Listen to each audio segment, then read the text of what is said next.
নমস্কার, আমি জয়দেব শাস্ত্রী। আজকে যে বিষয় নিয়ে আলোচনা করব বিশ্বকর্মা পুজো নিয়ে। বিশ্বকর্মা পুজো নিয়ে আমাদের মনে অনেকের অনেক কিছু ধারণা থাকে।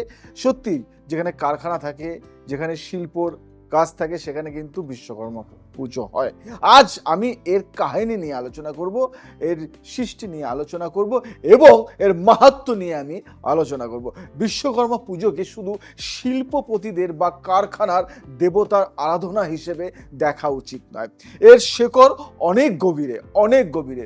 পৌরাণিক কাহিনীতে বলা হয় সৃষ্টিকর্তা ব্রহ্মার করকমল থেকে বিশ্বকর্মার জন্ম, যিনি দেবতাদের মহা শিল্পী, কারিগর। তিনি স্বর্গের প্রাসাদ, রথ, অস্ত্রশস্ত্র, এমনকি কৃষ্ণের দ্বারকা পর্যন্ত নির্মাণ করেছিলেন। তাই সৃষ্টির প্রতিটি শিল্পকলায় তার আশীর্বাদ চাওয়া হয়। পুজোর আয়োজন ও করণীয় অনেকেই আমাকে কিন্তু বলেছে, দাদা এই বিষয় নিয়ে একটু আলোচনা করো। ভোরের আলো ফুটতেই কর্মক্ষেত্র, কারখানা বা ঘরের সেই কোণটিতেই একটি পরিষ্কার স্থান তৈরি করা হয়, যেখানে বিশ্বকর্মার প্রতিমা বা চিত্র স্থাপন হবে। হলুদ বা গেরুয়া কাপড়ে আলপনা আঁকা হয়। সূর্য রশ্মির মতো বৃত্তাকার নকশা, যা সৃষ্টি শক্তির প্রতীক। প্রতিমার সামনে কলস স্থাপন, তার উপরে আম্ল পল্লব আর নারকেল বসিয়ে স্ত্রী শক্তিকে আহ্বান জানানো হয়। ধূপ, প্রদীপ, ফুল ও ফল দিয়ে ভক্তরা দেবতাকে আহ্বান করেন। পুজোর মূল উদ্দেশ্য শুধু বাহ্যিক নয়, এটি আমাদের কাজের প্রতি সততা, নিখুঁততা এবং সৃষ্টিশীলতার শপথ নেওয়ার দিন। কর্মস্থলে মেশিনপত্র পরিষ্কার করা, নতুন কাজে হাত দেওয়ার আগে দেবতার নাম স্মরণ করা, এইসব আচারের মধ্যেই আধ্যাত্মিকতা মিশে আছে। একটা কিছু মন্ত্র আমি বলতে চাই।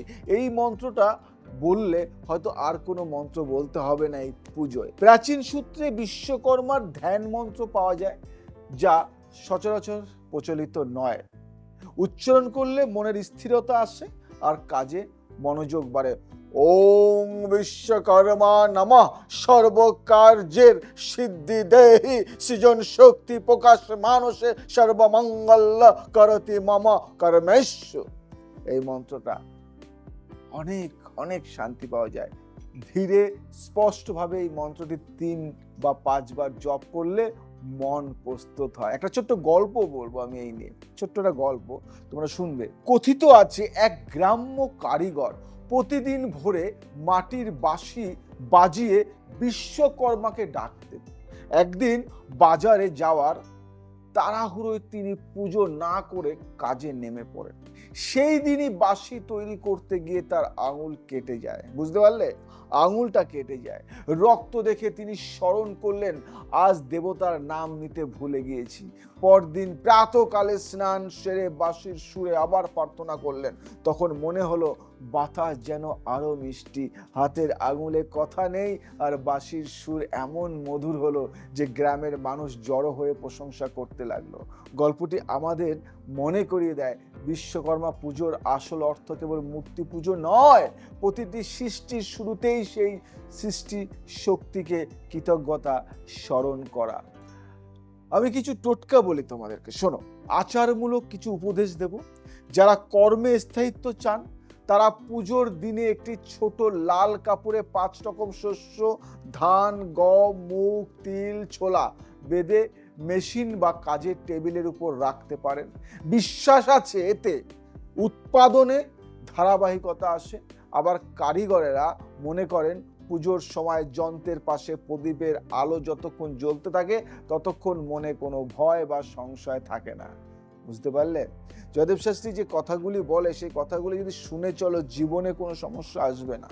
আমি বললাম, কারণ আমি যেগুলি বলি সেগুলি কিন্তু পরীক্ষিত। বিশ্বকর্মা পুজো তাই শুধুমাত্র কর্মক্ষেত্রের আচার নয়, এটি আমাদের প্রতিটি কাজের মধ্যে দক্ষতা, যত্ন আর সৃষ্টিশীলতার সাধন জাগিয়ে তোলে। বিশ্বকর্মা পুজোয় টোটকা বলতে বোঝায় এমন ছোট্ট আচার বা প্রতীকী কাজ যেগুলি ভক্তি ও শৃঙ্খলার সঙ্গে করলে মনোযোগ, সৃজনশীলতা ও কর্মফলকে শুদ্ধ রাখে। এগুলি কোনো জাদু নয়, বরং আমাদের মনের প্রস্তুতি এবং কাজের প্রতি শ্রদ্ধাকে শক্তিশালী করার উপায়। আমি 10টি গোপনীয় আচার আজকে বলবো যেগুলি মেনে চললে, 10টি বলবো, বেশি বলবো না, 10টি, এই 10টি মেনে চললে জীবনে আর সমস্যা থাকবে না তোমার।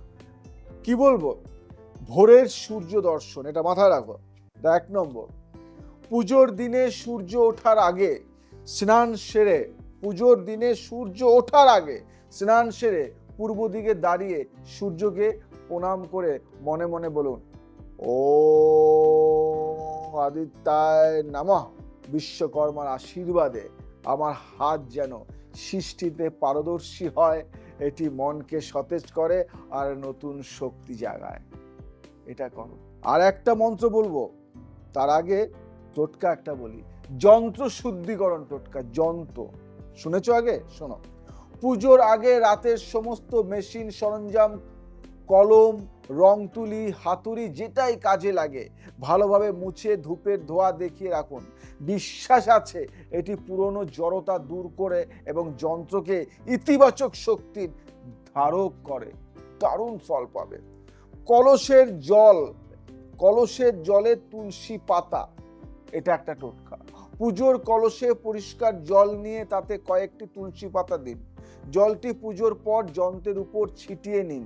তুলসীর পবিত্রতা কর্মস্থলকে শান্ত রাখে বলে আমি মনে করি, জয়দেব শাস্ত্রী মনে করে, আপনারাও মনে করেন। হলুদ ও চালের আলপনা দারুণ কার্যকারী এক টোটকা দিচ্ছি তোমাদের। প্রতিমার সামনে মেঝেতে হলুদ গুঁড়ো ও আতপ চাল মিশিয়ে সূর্যের মতো বৃত্ত আঁকুন। এটি বিশ্বকর্মা সৃষ্টি চক্রের প্রতীক। একটা জপ মন্ত্র দেব, পুজোর পর নীরবে 3 বার উচ্চারণ করবেন। দেব? যদি মন দিয়ে শুনুন। ওং বিশ্বকর্মণ্যে নমঃ কর্ম সিদ্ধি দেহি। মন্ত্রটি শান্ত মনে বললে আত্মবিশ্বাস ও মনোযোগ বৃদ্ধি পায় বলে শাস্ত্রে উল্লেখ আছে।